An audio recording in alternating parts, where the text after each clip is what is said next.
अस्सलाम वालेकुम, मैं हूं आमिर मिर्ज़ा और आप देख रहे हैं क्राइम वॉच। दोस्तों, तीफी बट के हवाले से सोशल मीडिया पर बहुत से व्लॉग किए, उसकी हलाकत के मुतल्लिक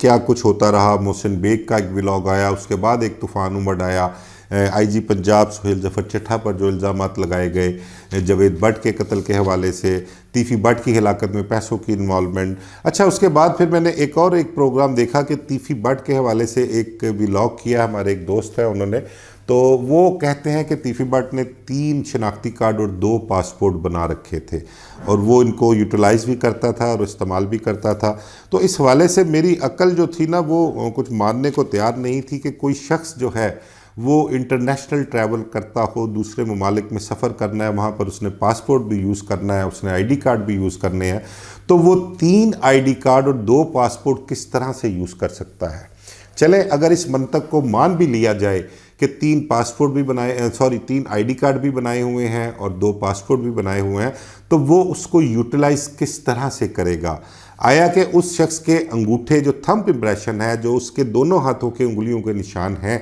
जो नादरा में और पासपोर्ट ऑफिस में आपके दर्ज होते हैं, उनके फिंगरप्रिंट्स लिए जाते हैं, थंब इम्प्रेशन लिए जाते हैं, क्या वो शख्स जिसने 3-3 आईडी कार्ड और 2-2 पासपोर्ट बनाए हुए हैं, क्या उसके अंगूठे भी 3-3 हैं? क्या वो हर आईडी कार्ड के लिए जहां वो यूज़ करना चाहे या पासपोर्ट जहां पर वो जिसको पासपोर्ट को यूज़ करना चाहे उसके लिए क्या वो कोई अलहदा अंगूठा लगाएगा? अंगूठा तो भाई उसका एक ही है ना, वो जहाँ भी लगाएगा तो उसका मशीन में, कंप्यूटर में सारा रिकॉर्ड आ जाएगा, उसका जितना भी कह लें कि उसके हवाले से उसके थंब इम्प्रेशन है, उसकी हिस्ट्री, आबाओ अजदाद, उसके आईडी कार्ड पे किन किन के अपना आईडी कार्ड उसके साथ नथी हैं, एफआरसी जिसको कह लें कि वो सब चीज़, हर रिकॉर्ड जो है वो सामने आ जाता है। और अब तो दुबई में तो कहते हैं कि अब तो आई स्कैन जो है वो चल रहा है, क्योंकि आईडी कार्ड्स के हवाले से कुछ शिकायत उनको मौसूल हुई थी, कुछ प्रॉब्लम आ रही थी, उसके बाद उन्होंने कहते हैं कि वहाँ पे आई स्कैन शुरू कर दी है, और जिसमें कोई घोटाला होने का तो सवाल ही पैदा नहीं होता।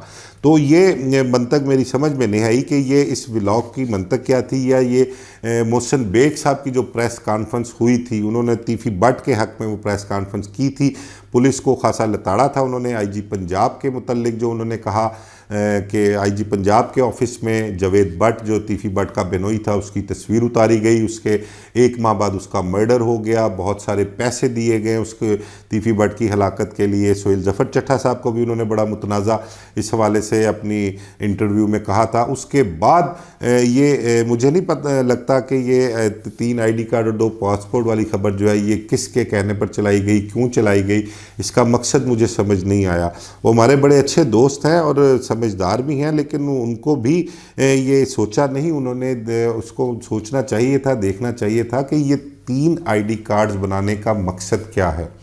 पासपोर्ट 2 बनाने का क्या मकसद है, वो उसको यूटिलाइज़ किस तरह से करेंगे। एक पासपोर्ट जहाँ भी पेश करेंगे उसके लिए थंब इम्प्रेशन ज़रूरी है। अगर थंब में कोई इशू आ रहा हो तो वो पूरे हाथ की उंगलियाँ जो हैं वो मशीन पर लगवाते हैं, तो उस हवाले से रिकॉर्ड तो सारा आ जाएगा आपका। और ये देखें कि एक पासपोर्ट किसी और नाम से, कहते हैं ख्वाजा तारीफ़ के नाम से, एक तारीफ़ बट के नाम से, एक तारीफ़ गुलशन के नाम से, ऐसे कुछ 3 आईडी कार्ड जो थे वो बनाए हुए हैं। तो मेरी अक्ल से, समझ से बाहर है। मैं समझना चाहता हूँ, इस हवाले से मैंने कुछ नादरा के लोगों से भी बात की है, पासपोर्ट ऑफिस के अपना कोई दोस्त से बात की है मैंने पूछा है कि चलें अगर मुख्तलिफ को डाटा देकर ये चीज़ें बनवा भी ली जाएं, यहाँ पर अगर कर भी लिया जाए। अव्वल तो नादरा के जिस दोस्त से मेरी बात हुई है उन्होंने तो मुझे बड़ा क्लियर कहा है कि माजी में जब ये कंप्यूटराइज आईडी कार्ड नहीं हुआ करते थे तब तो ये मुमकिन था, लोग 2-2, 3-3 आईडी कार्ड बनवा के रखते थे, बल्कि इससे भी ज़्यादा लोगों ने आईडी कार्ड बनवाए हुए थे। डाटा मुख्तलिफ जो था वो दे दिया करते थे, क्योंकि वो कंप्यूटराइज नहीं थे, चिप वाले आईडी कार्ड नहीं हुआ करते थे। लेकिन जब से ये कंप्यूटराइज हुए हैं अब तो मुमकिन ही नहीं है कि कोई भी शख्स एक से ज़्यादा आईडी कार्ड जो है वो नादरा के मुताबिक बना ले, जिसको कहा जा सके कि ये कहीं यूटिलाइज हो सकता है। एक ही कार्ड का जो डाटा है वो नादरा में दर्ज होगा और उसी हिसाब से जो उस बंदे का थंब लगेगा तो वही डाटा सामने आएगा, कोई दूसरा डाटा सामने नहीं आ सकता। अगर कोई दूसरा डाटा दे के आईडी कार्ड किसी ने कोई घोटाला करके बनाया हुआ है, तो जब वो थंब इंप्रेशन लगाएंगे तो उस थंब इंप्रेशन के मुताबिक वो डाटा नहीं आएगा। अव्वल तो थंब इंप्रेशन के बगैर दूसरा बन ही नहीं सकता, उनका कहना था, तो ये नामुमकिनात में से है। तो ये देखना होगा कि ये खबर, ये व्लॉग जो है, ये इन्फॉर्मेशन जो है वो पास किसने करवाई, वो पास करवाने का मकसद क्या था। आया कि जो तीफी भट्ट के हक़ में एक मोहसिन बेग साहब ने इंटरव्यू दिया था, उसके बाद बहुत से सवालात उठे, बहुत से व्लॉग हुए, मैंने भी किया था व्लॉग, और उन्हीं बातों को लेकर सवालात भी उठाए थे। तो वो जो सवालात उठ रहे थे, शायद उनको काउंटर करने के लिए इस किस्म की इन्फॉर्मेशन जो है वो पास की गई हो और अपना उसको सोशल मीडिया की जीनत बनाया गया हो। बहरहाल मेरी अकल समझ जो है वो नहीं इस बात को मानने के लिए तैयार। मैं समझना चाहता हूँ इस चीज़ को, अगर किसी के पास इसका कोई मुझे समझा सकता है, किसी के पास कोई लॉजिक है कि भाई ये 3 चीज़ें बनवाने का मकसद ये है, कोई बंदा इंटरनेशनल लेवल पे ट्रैवल कर सकता है, कहीं भी यूटिलाइज़ कर सकता है तीनों में से किसी कार्ड को भी, तो मैं उनको, अगर किसी के पास इस हवाले से कोई मालूमात हो तो मुझे बिल्कुल समझाइएगा और मुझे बताइएगा भी कि आया कि ये मुमकिनात में शामिल है। दूसरा, जावेद भट्ट के कत्ल के हवाले से मैं आपको बताऊं कि मैं पिछले 2-3 दिन से देख रहा हूं कि सोशल मीडिया पर भी जो है जावेद भट्ट, जस्टिस फॉर जावेद भट्ट की मूवमेंट जो है उसको चलाया जा रहा है। मुख्तलिफ ग्रुपों में जो है जावेद भट्ट की तस्वीर लगाकर जो ऐड दिया जा रहा है वो अपना शेयरिंग कर रहे हैं उसके हवाले से, और कह रहे हैं कि आया कि CCD जो है वो भी हमें इंसाफ इसी तरह देगी जिस तरह से जस्टिस फॉर बलाज की मूवमेंट पे उन्होंने बलाज, अमीर बलाज को जो है वो इंसाफ फराहम किया है। उनका कहना तो यही है कि सोशल मीडिया के मुताबिक के जस्टिस बलाज को जो है वो जस्टिस मिल चुका है, इंसाफ मिल गया है, CCD ने इंसाफ दिया है। तो जावेद भट्ट जो है वो भी किसी का बाप था, उसके भी बच्चे यतीम हुए हैं, उसकी बीवी भी बेवा हुई है, तो उन्हें भी इंसाफ मिलेगा या नहीं, क्योंकि उनको भी शूटरों ने ही कत्ल किया है और उन शूटरों ने इकबाल जुर्म भी किया। प्रेस कॉन्फ्रेंस जो अपना IG साहब और CCD के सोहेल जफर चट्ठा साहब ने परसों प्रेस कॉन्फ्रेंस की है, उस हवाले से उन्होंने बड़ा क्लियर मैसेज दिया है कि CCD जो है वो बिल्कुल मखसूस किस्म के जुराइम जो हैं उनके ख़िलाफ़ कारबंद है और उनके ख़िलाफ़ कार्रवाइयाँ कर रही है। उसमें उन्होंने शूटर्स का बड़ा